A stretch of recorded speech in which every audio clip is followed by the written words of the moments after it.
आदिवासियों की पुरखा स्थली कर्मस्थली मानगढ़ धाम पर सभी समाजजन, आदिवासी समुदाय, ओबीसी समाज, एससी समाज और माइनॉरिटी समाज के तमाम गणवीरों को इस कर्मस्थली से मैं अपनी ओर से सतत नमन करना चाहता हूं और उन पुरखों को याद करना चाहता हूं कि वो दिन याद करो जिस समय ऐसी ही लड़ाई लड़ने के लिए, ऐसी ही बिलखंड पृथक राज्य की लड़ाई लड़ने के लिए हमारे पुरखे इकट्ठा हुए थे और हमारे ही कुछ तानाशाही और कुछ ना लड़ने वाले लोग जो घर में बैठ करके हमारे खिलाफ षड्यंत्र रचने वाले लोगों ने हमारे 1500 आदिवासी लोगों को यहाँ मौत के घाट उतार दिया था। वो तो गिनती करी गई थी कि 1500 लोग मारे गए, पर उन लोगों को वहां उस इतिहास को याद करो जो ये पहाड़ी इतनी बड़ी है, कौन कहां गिर करके मर गया और कौन कहां गिर करके मरा, उसके बाद में जानवर खा गए, उनकी गिनती नहीं हुई। मैं तो इतिहास के अंदर दर्ज किया कि 1500 ही आदिवासी मारे गए, पर ये भी हमारे इतिहास के साथ में कहीं न कहीं खिलवाड़ हुआ है साथियों। आज उसी तादाद में इस मानगढ़ पहाड़ी पर इकट्ठे हुए तमाम गणवीरों को मैं एक ही बात कहना चाहूंगा, तमाम युवाओं को एक ही बात कहना चाहूंगा, ज्यादा नहीं बोल करके, कि एक व्यक्ति था हमारे समाज के अंदर जो जन्म लेकर, आदिवासी समाज के अंदर जन्म लेकर धीरे धीरे बड़ा होता है और कहीं 20-22 साल के अंदर वो अपने हक अधिकारों की लड़ाई लड़ने वाला होता है।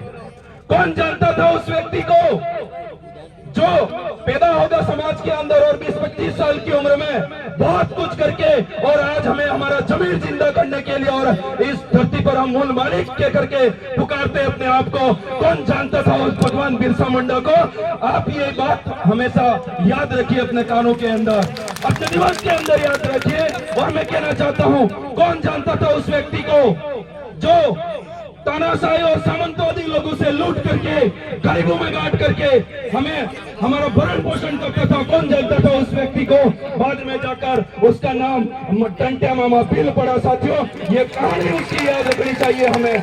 और ज्यादा नहीं कह करके ये यूसीसी के बिल के खिलाफ में जो हमारा इतना बड़ा आंदोलन हुआ है, मैं पूछना चाहता हूं आप साथियों से, कई सारी विचारधारा, कई सारी पार्टियों से लोग आए हुए होंगे, पर आज के बाद में प्रण लेकर के जाना और तर्क शक्ति को, अपनी मदबुद्धि को खोलना और तर्क करना कि ये लोग एक तरफ हमारी पूजा भील जैसी बच्ची को, कार्तिक भील जैसे भाई को और हमारे निमेश खाट जैसे भाई को मार करके उसका कोई न्याय नहीं करती है, हमारी बात नहीं सुनती है, तो क्या आप सत्ता में बैठी सरकार, राज्य में बैठी हो या फिर केंद्र में बैठी सरकार हो, क्या उसका यूसीसी बिल आप समर्थन करोगे या चाहोगे? क्या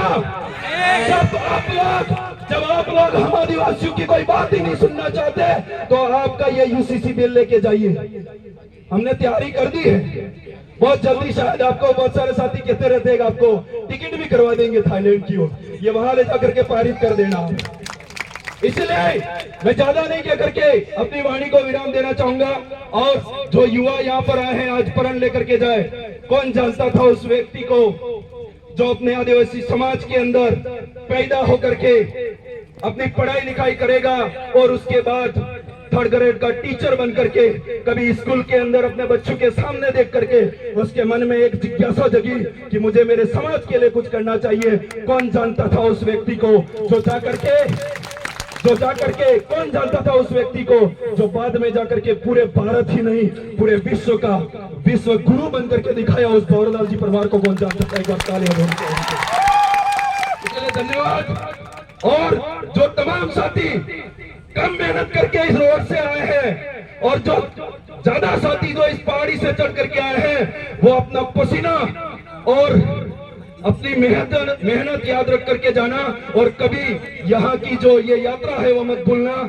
और उनको राजकुमार जी बता रहे थे, विधायक साहब बता रहे थे कि उनको उस समय ऐसी चाबी लगानी है जो ये हर बार हमारे पास झूठी चाबियां लगा करके विधानसभा में पहुंच जाते हैं। हमें ऐसी चाबी लगानी है इस बार कि इनकी ताले जो है जंग खा जाए, नगोसा भी तोड़वा पड़ी से वो हालत हुई जाए।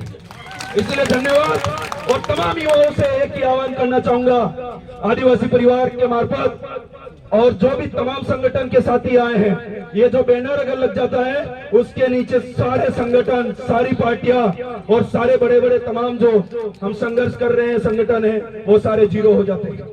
तो मैं हम तमाम साथियों को कहना चाहता हूँ, रख हौसला, वो मंजर भी आएगा, तुझ प्यासे के पास ये समंदर भी आएगा, रख आदिवासी परिवार की जाजम पर कदम, तुझे तेरा बिल प्रदेश भी मिलेगा, मिलने का मजा भी आएगा। धन्यवाद। इसी के साथ में रतलाम से विलास भाई खराड़ी।